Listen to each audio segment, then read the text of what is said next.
എത്ര ആളുകളെ കണ്ണുനീര് കുടിപ്പിച്ചിട്ടുണ്ട്. ഈ പാപം തീർക്കാൻ കഴിയോ?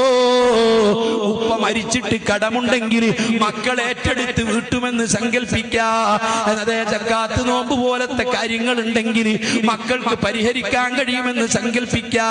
അള്ളാഹ് പുറത്തു കൊടുക്കുമെന്ന് സങ്കല്പിക്കാ. അതേ സമയത്ത് ഏത് ഹാജിയാരാണെങ്കിലും ഏത് ആളാണെങ്കിലും എത്ര മൗലിദോദിയാലും എത്ര സുന്നത്ത് ചെയ്താലും പ്രസംഗിച്ചാലും ജീവിതത്തിൽ ഒരു പാവപ്പെട്ടവനെ വേദനിപ്പിച്ചിട്ടുണ്ടെങ്കിൽ, കണ്ണുനീര് കുടിപ്പിച്ചിട്ടുണ്ടെങ്കിൽ, സങ്കടപ്പെടുത്തിയിട്ടുണ്ടെങ്കിൽ, ദുഃഖിപ്പിച്ചിട്ടുണ്ടെങ്കിൽ, പ്രയാസപ്പെടുത്തിയിട്ടുണ്ടെങ്കിൽ, ആ പ്രയാസപ്പെടുത്തിയ മനുഷ്യനെ സന്തോഷിപ്പിക്കാതെ അത് പൊരുത്തപ്പെടിക്കാതെ നീ രക്ഷപ്പെടൂല.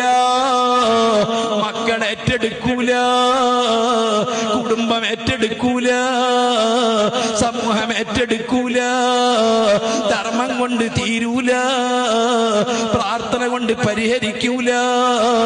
വലിയ ആലിമീങ്ങൾ വന്ന് ദുആ ചെയ്ത് ദിക്ർ ചൊല്ലി ഖുർആൻ ഓതി വലിയ വലിയ ആളുകൾ വന്ന് മയ്യത്ത് നിസ്കരിച്ചത് കൊണ്ട് ഒരു പാവപ്പെട്ടവനെ കണ്ണീര് കുടിപ്പിച്ചത്, ഒരു ആലിമിനെ കണ്ണീര് കുടിപ്പിച്ചത്, ഒരു പാവപ്പെട്ടവനെ കണ്ണീര് കുടിപ്പിച്ചത്, വേദനിപ്പിച്ചത് റബ്ബ് പൊറുക്കൂല, നികത്താൻ കഴിയൂല.